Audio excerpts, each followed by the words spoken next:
Okay, this is part 44 of Nos4a2.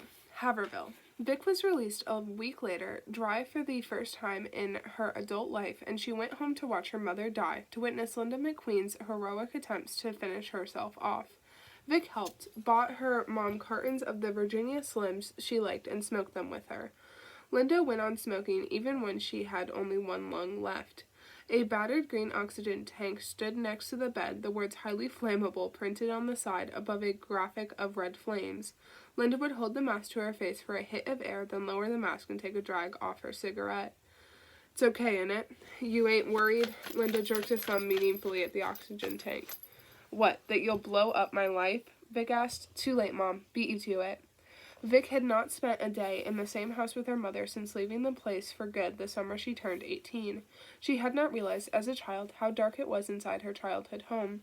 It stood in the shade of tall pines and received almost no natural light at all, so that even at noon you had to switch lights on to see where the hell you were going. Now it stank of cigarettes and incontinence. By the end of January, she was desperate to escape. The darkness and lack of air made her think of the laundry chute in Charlie Manning's Sleigh House. We should go someplace for the summer. You could rent a place up on the lake like we used to. She didn't need to say Lake Winnipesaukee.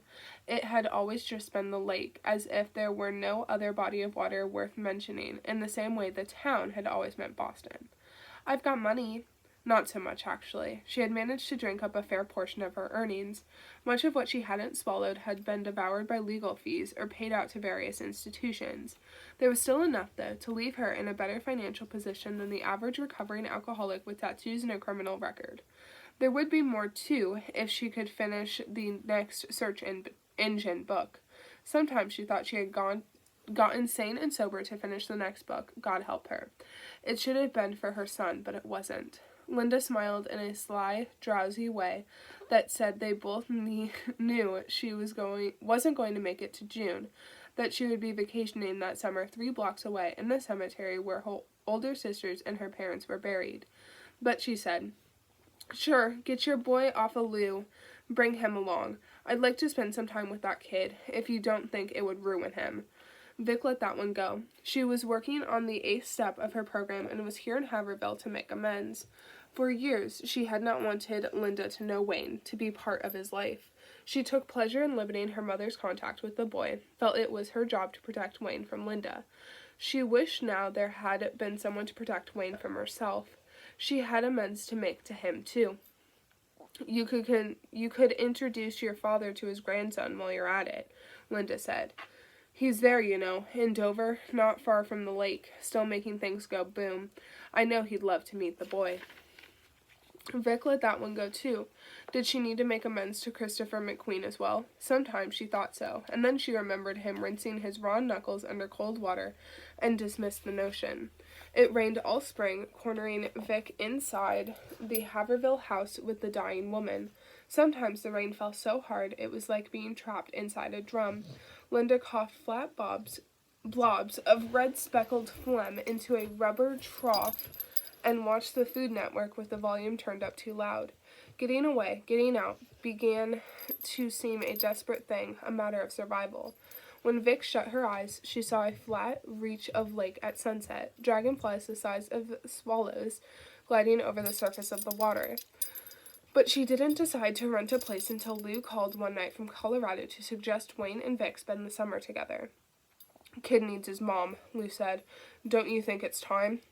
"I'd like that," she said, struggling to keep her voice level. It hurt to breathe.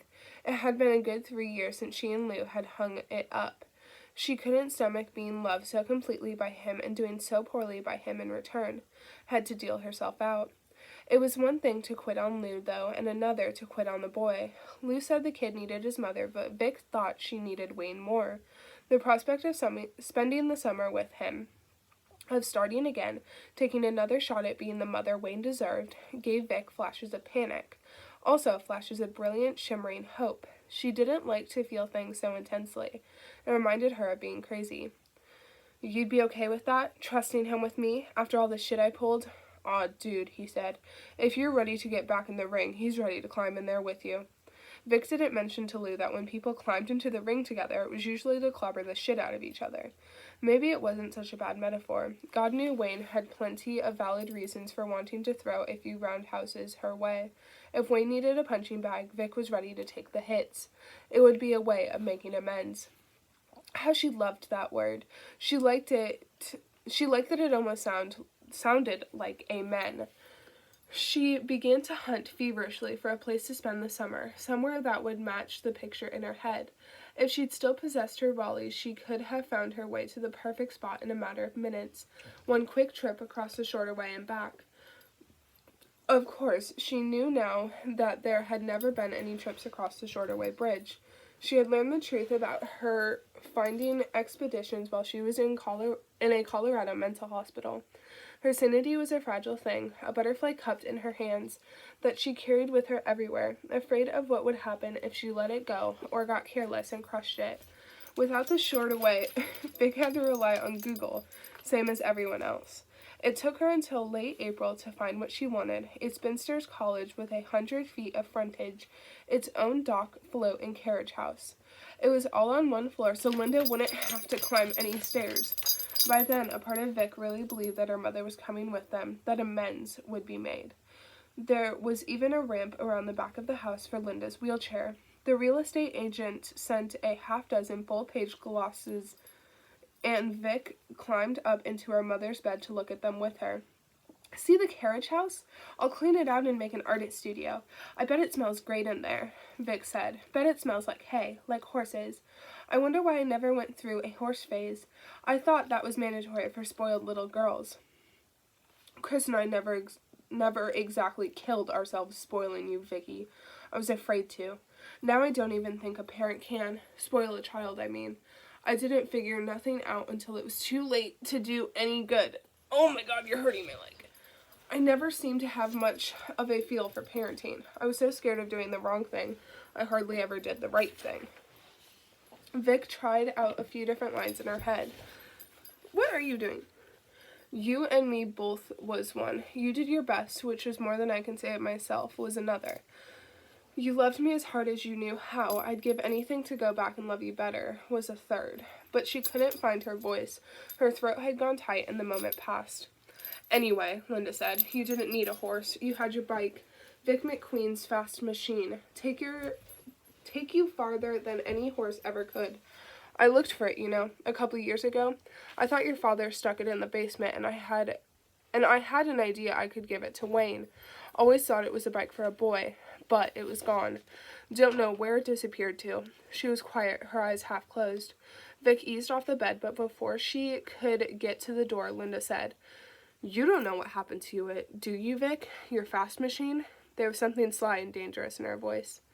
It's gone, Vic said. That's all I know. Her mother said, I liked the cottage, your lake house. You found a good place, Vic. I knew you would. You were always good at that, at finding things. Vic's arms bristled with goose flesh. Get your rest, Mom, she said, moving to the door. I'm glad you like the place. We should go up there sometime soon. It's ours for the summer after I sign the papers. We should break it in. Have a couple of days there, just the two of us.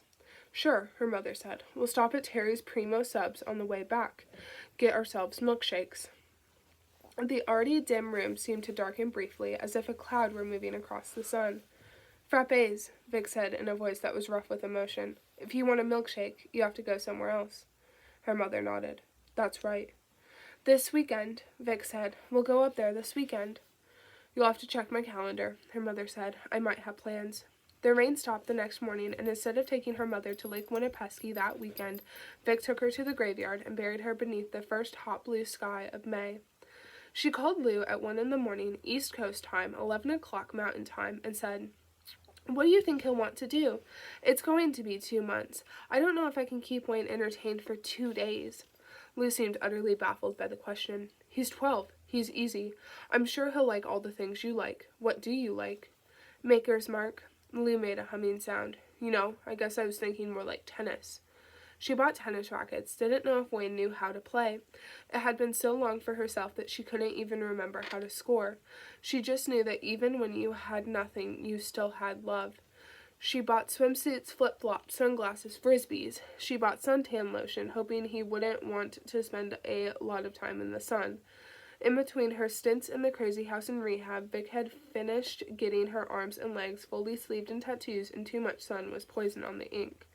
She had assumed that Lou would fly to the East Coast with him, and was surprised when Lou gave her Wayne's flight number and asked her to call when he got in. "Has he ever flown alone?" Lou said. "He's never flown at all, but I wouldn't worry about it. Dude, the kid is pretty solid at taking care of himself. He's been doing it for a while. He's like 12 going on 50. I think he's more excited about the flight than he is about getting there." This was followed by an awkward, embarrassed silence. "Sorry, that totally came out more douchey than I meant it to." "It's okay, Lou," she said. It didn't bother her. There was nothing Lou or Wayne could say that would bother her. She had every bit of it coming. All those years of hating her own mother, Vic had never imagined she would do worse. "Besides, he isn't really traveling alone. He's coming with Hooper." "Right," she said. "What's he eat, anyway?" "Usually whatever's on the floor. The remote control, your underwear, the rug. He's like the tiger shark in Jaws, the one Dreyfus cuts open in the fisherman's basement. That's why we named him Hooper. You remember the tiger shark? He had a license plate in his stomach." "I never saw Jaws. I caught one of the sequels on TV in rehab. The one with Michael Caine." Another silence followed, this one awestruck and wondering. "Jesus, no wonder we didn't last," Lou said. 3 days later, she was at Logan Airport at 6 a.m., standing at the window in the concourse to watch Wayne's 727 taxi across the apron and up to the jetway. Passengers emerged from the tunnel and streamed by her, hurrying in silent bunches, carrying roll-ons behind them. The crowd was thinning, and she was trying not to feel any anxiety. Where the hell was he? Did Lou give her the right flight information? Wayne wasn't even in her custody yet, and she was already fucking up. When the kid strolled out, arms wrapped around his backpack as if it were his favorite teddy bear, he dropped it, and she hugged him, snuffed at his ear, gawked at his neck until he laughed, shouted for Vic to let him go. "Did you like flying?" she asked. "I liked it so much I fell asleep when we took off and missed the whole thing. 10 minutes ago I was in Colorado and now I'm here. Isn't that insane? Going so far just all of a sudden like that?" "It is. It's completely insane," she said. Hooper was in a dog carrier the size of a baby's crib, and it took both of them to wrestle him off the luggage carousel. Drool swung from the St. Bernard's mouth. Inside the cage, the remains of a phone book lay around his feet. "What was that?" Vic asked. "Lunch?" "He likes to chew on things when he's nervous," he said, "same as you." They drove back to Linda's house for turkey sandwiches. Hooper snacked on a can of wet food, one of the few pairs of flip-flops, and Vic's tennis jacket still in the plastic wrap. Even with the windows open, the house smelled of cigarette ash, methanol, and blood. Vic couldn't wait to go. She packed the swimsuits, her Bristol boards, and inks and watercolors, the dog, and the boy she loved but was afraid she didn't know or deserve, and they hauled it north for the summer. Vic McQueen Tries to Be a Mother, Part 2, she thought. The triumph was waiting.